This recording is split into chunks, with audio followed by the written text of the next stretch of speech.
Hi there and welcome to the channel and to this my 10 Great Short Novels 2025 version. I did make a video dedicated to great short novels way back in the early days of the channel, but the production qualities were very low, and since then I've read many more great short novels, so my list is rather different now to what it was then. So that is the justification for making this video. So with that said, let's begin, and to kick us off we have Hjalmar Soderberg's Dr. Glas. I've only just realised, having recently learned some French, that Dr. Glas in French would be Dr. Bell, and it would have a connotation with Glas de Mort, the death knell, making this Dr. Death, which would rather give away some of the action contained wherein. However, I understand in Swedish, Glas merely means glass, as it does in English. But nevertheless, this novel was extremely controversial upon its publication in 1905, and it won't take long reading it before you realize just why that is. It takes the form of the private journal of the titular doctor, and what you see is he undergoes a profound ethical crisis which centers upon the relationship between two of his patients. They are married, and the doctor detests the husband, who's a clergyman, and he rather has a thing for the wife. And what the wife wants to do is escape from the incessant sexual demands of her husband, and so Dr. Glas cooks up some phony medical reasons to try and make this come about. However, he encounters a great deal of resistance from the clergyman, and I won't say any more than that. The strength of this novel is the multifaceted presentation of the doctor's character and simply the fine quality of the writing. In fact, I would put this on a par with the writing of Thomas Mann. It's absolutely beautiful, and there are many references to other literary works contained therein. So this is an unmissable short novel, Dr. Glas. Next, we have a love story. It is First Love by Ivan Turgenev. If you haven't read any Turgenev, or you've only read Fathers and Sons, then please dig this out. It's very, very short, and it's impossibly fresh.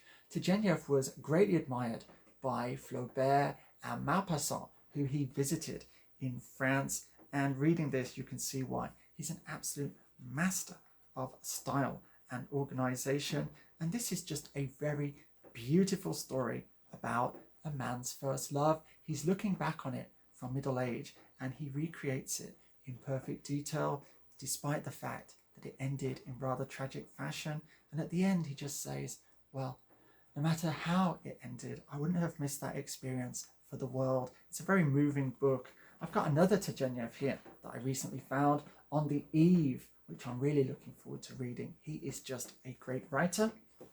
Next, another love story, The Lover. I did a review of this. It's one of the most popular videos on the channel, so I won't go through all the story again, but this has not slipped down in my estimation. It is a quite wonderful love story, a tale of forbidden love in Asia, in Indochine, as it was in those days. I guess it would be Vietnam today. And what I really love about Duras is the way she captures the way a relationship forms its own world. Just the thickness of a wall separating two lovers from the city outside is enough for you to be in your own world and not caring about what's happening out there where everyone else is leading their lives. She's really great at just bringing back that kind of feeling. Yes, so if you haven't read this, I sincerely recommend it too. There's also a movie adaptation if you'd like to check that out. And since I reviewed that Duras novel, I've read many more of her works. They're rather hit and miss, but this one is superb. The Ravishing of Stein, the best rendering of Chroma I've yet to read in a literary text. It's an astonishing achievement, and it's all about Stein, who was jilted at her engagement party in front of her entire community when an unknown woman walked in and simply led her fiancé away, and that led to a breakdown. And in here, you're some 10 years after the breakdown, and Stein has returned from England to the town of her birth where all of these events happened, and she's leading a very strange existence, which is all pointing towards yet another breakdown. As I said, a very, very good novel. Next up, this one also features a breakdown. It is Muriel Sparks' The Driver's Seat, another book I've already reviewed, and that review was also very popular. You'll see me outside on the balcony in that video, and this one has one of the best twists you'll find in any novel, and it's basically staring you in the face all the way through, but you're just not going to know what it is until it hits you. And Muriel Spark, rather like Duras, can be hit and miss. She's quite prolific, and some of her novels are absolutely terrible, but at her best, as in this novel, I believe she was possessed by genius, and I assure you this is a never to be forgotten read. There's also an excellent Italian movie adaptation of this starring Elizabeth Taylor, which I'll put a link to in the description.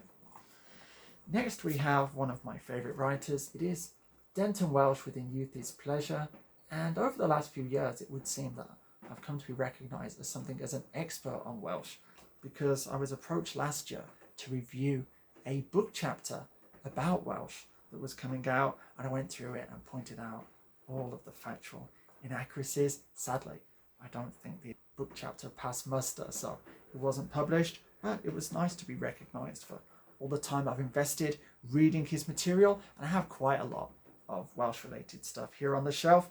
If you're not aware, he was a gay man. He trained as a visual artist, and he had a terrible accident when he was 20 that rather divided his life and his body into two parts. And what you get in his writing is this pining for lost youth, which led to him being compared with Proust. He's nothing like Proust in truth, but what he does write beautifully about is adolescence. And this is written in the third person about Orville Pym and a family holiday somewhere in the south of England, and it's just beautifully done. It's so full of nostalgia. But if you've already read Welch's In Youth is Pleasure and his other books, then I would recommend J.R.Ackerley's work. Ackerley's Hindoo holiday inspired Welch's first attempt at a novel, Maiden Voyage, because he realised you could write a book without needing much by way of a plot. You just needed good quality writing, and Ackerley is an excellent writer, so I truly recommend that one. And Ackerley also turned out one of the best biographies I've ever read, My Father and Myself. His father was the Banana King. He started Five's Bananas, which I believe is still going, and even had a song about it that was well known by the public. People would sing it to him as he walked down the street. But his father had some kind of hidden sexual life, including a second family that Ackerley knew nothing about, and perhaps also some homosexual inclinations. And what emerges from Ackerley's probing of his father's secrets is rather moving, because while his father was alive, the two of them never really had a true conversation, and Ackerley realizes that him and his father had much more in common than he ever would have imagined. And so there's something rather sad at the heart of this book too. But what makes Ackerley such a great writer is even when he's writing about himself and his family, he's not narcissistic at all. He's one of these rare human beings who is more interested in the lives of others than his own. So I highly recommend any of his books too. Okay, next. Another gay writer, and it is Derek Jarman. This is the only one on the list which is not actually a novel. It's also a piece of life writing, and this is superb. He mixes political commentary about what is going on with the AIDS crisis with his own recollections of his life and just observations on the gay subculture, and it's just brilliantly written. He's such an interesting person. He touches upon so many different things in here. Yeah, I greatly recommend this book. And it also does feature, oh, I can't show that picture. There are some naked pictures in here. Can I find any? Okay, so here are some where people have their clothes on, or you can't see their bodies. Okay, so highly recommended Derek Jarman at your own risk. And he also produced this wonderful book on colour, Chroma, which shows how great he was as a scholar, just going through all of these different texts and picking out great pieces of writing or commentary about colour. Can I read one of these? Let's see if one of them is interesting. Oh, Aristotle's. Aristotle's theories were to trap the Western mind for 2,000 years until the Renaissance started to unlock doors. Aristotelian wisdom was quoted, requoted, and quoted again No one burnt the earth to see if it was white, or untangled the colours from the elements, for Aristotle was enlightened, and darkness follows when light fails. Not until Leonardo was this reversed, and light followed as darkness failed. Okay. Next, another one of my favourite writers, if not my favourite, Thomas Bernhard with Wittgenstein's Nephew, with the truly awful artwork adorning the cover. This is Bernhard's shortest novel, and it's possibly my favourite because technically it's absolutely superb, and I did write about it for my thesis, so I really do know this inside out. There's a way in which various episodes are connected here by people sitting on benches or chairs.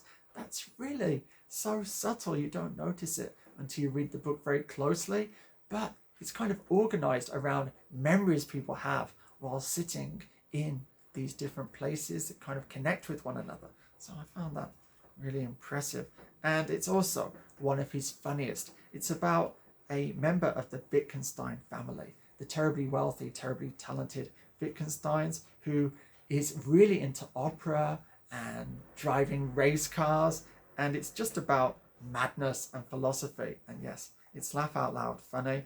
At the time of the opening, Bernhard is in hospital, the Steinhoff, recovering from an operation, and he knows that Paul Wittgenstein is in another part of the hospital because he's having one of his recurrent bouts of mental illness. And the first part is all about Bernhard trying to basically crawl over to the other building to say hello to Paul, and it just doesn't happen. Halfway there, he sits down on a bench and then goes into this long reverie about his friend. But the ending is particularly moving and poignant, actually, and it points to how, despite how much we may love a friend, sometimes in a person's final days, when they're in a state of dissolution, we'll pull away from them because it's just too painful to engage with them when you want to preserve the memories of how they were in their best moments. And you do have that being presented very lovingly here, and you realize that the narrator Bernhard has to do this simply because of how much he loves that person. He has to let them go. So highly recommended, Wittgenstein's Nephew. Next, from Chile, I read this one in Spanish, but you can read it in English, and this is a beautiful Mexican edition. It is Luis Sepulveda's Un viejo que leía novelas de amor, the old man who read love stories. Sorry.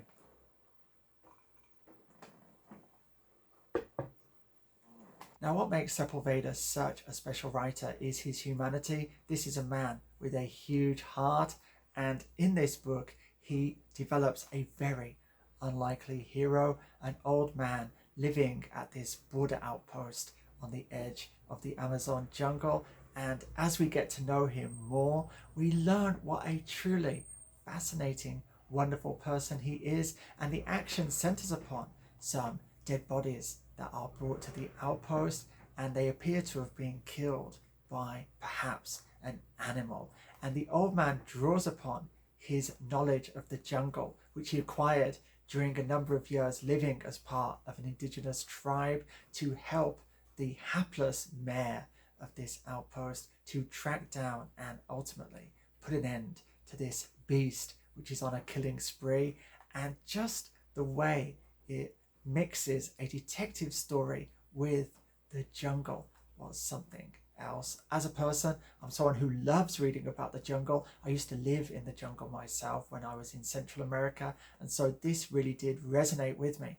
But I think any reader would be truly moved by what you'll find in this book, The Old Man Who Read Love Stories. Just a wonderful novel.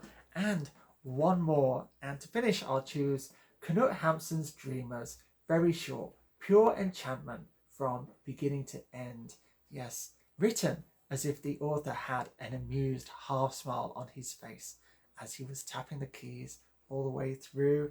Just has a real poetry about it. So I strongly recommend this one, Knut Hamsun's Dreamers. And that is all 10 of my recommendations. But before I go, I do want to show one more book which would definitely have made the list if I'd finished it.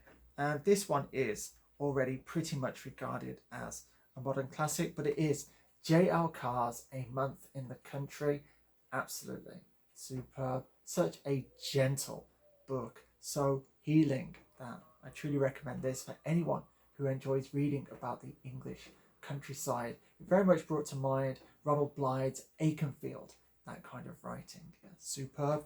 So there we have it. If you have any recommendations for great short novels I could read, they could be in English, French, Spanish, and I am trying to learn Italian, but English, French, Spanish for now would be fine. Why don't you leave them in the comments below? I hope you've enjoyed this video, but all that remains now is for me to bid you farewell in the customary fashion. So until the next time, be safe, be strong, nanu nanu.